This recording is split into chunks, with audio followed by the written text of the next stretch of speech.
I was asked how I prepare for a role-playing game. This is not my normal kind of video, but I thought I'd answer the question anyway, just as a fun video for a Sunday. However, my preparation for an actual role-playing session is very slight. So instead, what I'm going to talk about is how I design a mini campaign.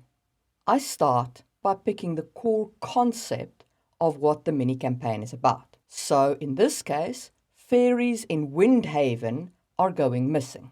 Why are fairies going missing? An evil necromancer is stealing them away to generate power for a ritual. But I don't want the players to capture the necromancer in this mini campaign. I want them to have to go after him later. So how is he then stealing the fairies if he's not doing it himself? In the town lives a farmer called James, and James has a daughter called Tiffany, and Tiffany is very ill. The necromancer is blackmailing James into stealing the fairies for him by promising a cure for Tiffany. Now, how are the players going to find this out? Jen, the barmaid at the White Wings Tavern, knows that James has a sick daughter, and she'll tell anyone anything if they ask her the right questions. Old man McIntosh, who runs the smithy, he knows that James has been creeping around at night, but he won't tell anyone without good reason because he believes strongly in privacy, and he thinks that James is having an affair with a milkmaid Bernice. Bernice knows that James is not having an affair with her. She knows that the fairies have gone missing in the last 2 weeks or so because that's when her brownie stopped cleaning her house.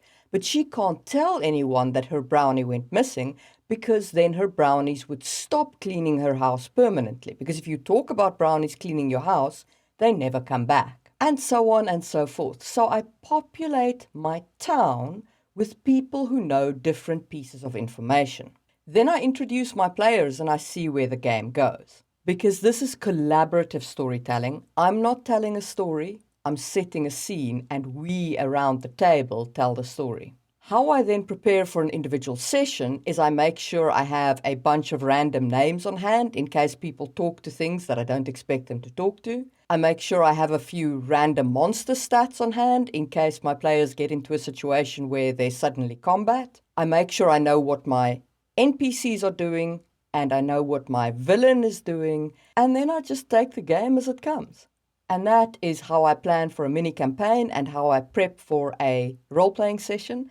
I hope that you've enjoyed this very different video, and I will be back soon for another episode of Just in Time Worlds.